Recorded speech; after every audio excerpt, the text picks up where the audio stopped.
también por los sindicatos de Estados Unidos, porque ese tratado afecta a los trabajadores de ambos países, y acá se compromete en incorporar una adenda, es decir, un agregado en el TLC, que decía, respetar los estándares planteados para un trabajo decente, yo digo trabajo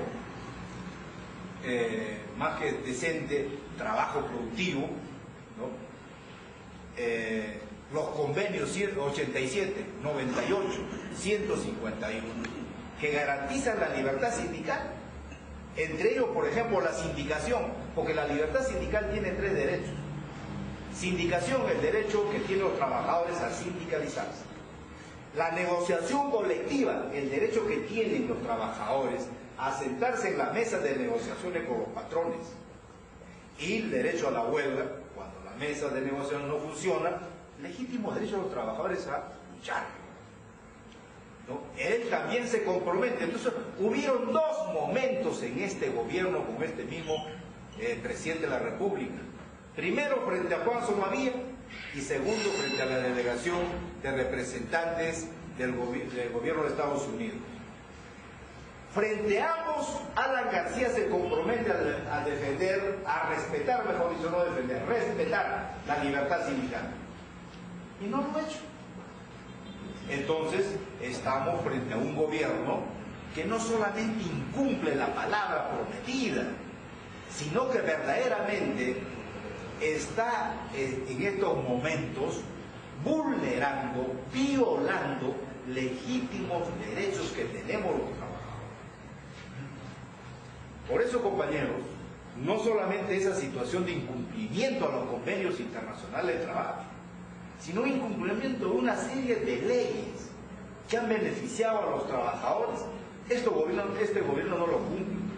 Y lo que es peor, al contrario, con la finalidad, por ejemplo, de terminar con los movimientos sindicales, principalmente con la CGTP, ha empezado a paralelizar, ha empezado, ¿qué le digo?, a querer erosionar desde adentro el movimiento sindical.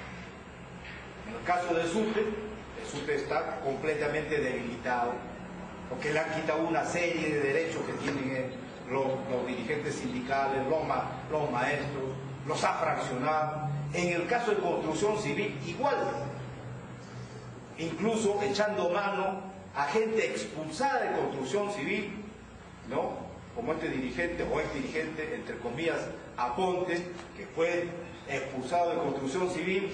Alan García lo llamó exprofesamente para que paralelice a construcción. Entonces, 2 sindicatos que son importantes en el país y que es la columna vertebral de la CGTP, debidamente débiles, frágiles, fraccionados, y concretamente el movimiento sindical en peligro. Ese es el problema. ¿Alguna otra pregunta o participación?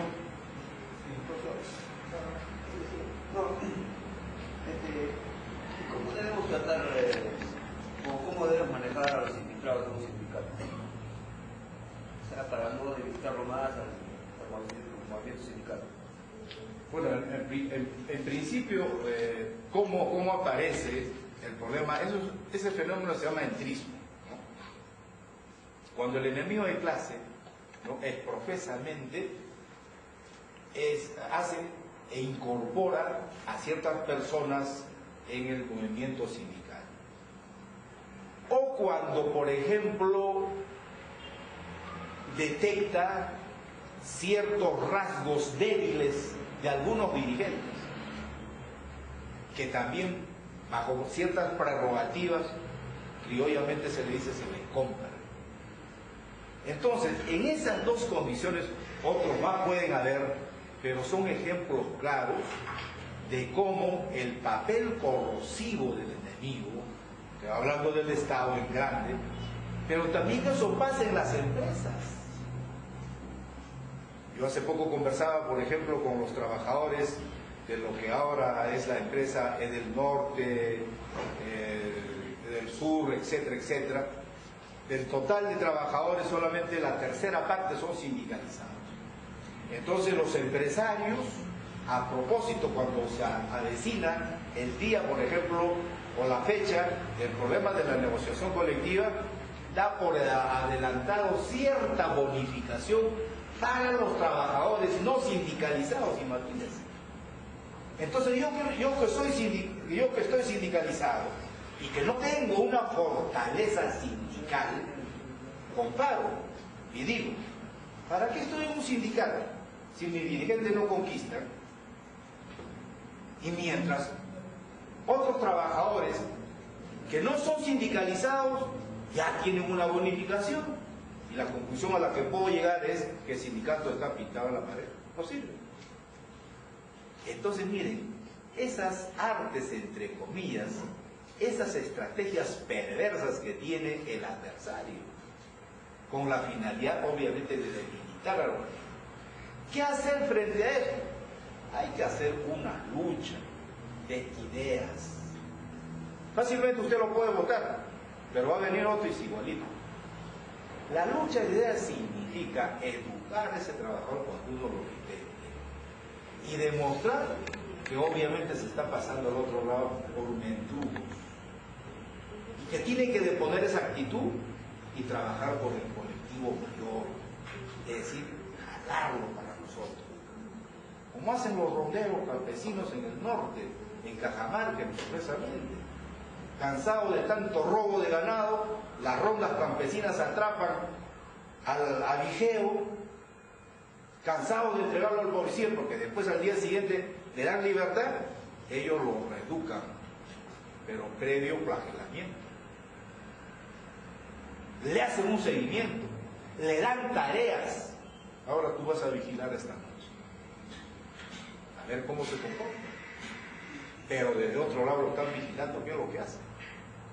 Entonces hay diversas estrategias para obviamente, primero detectar quién está traicionando.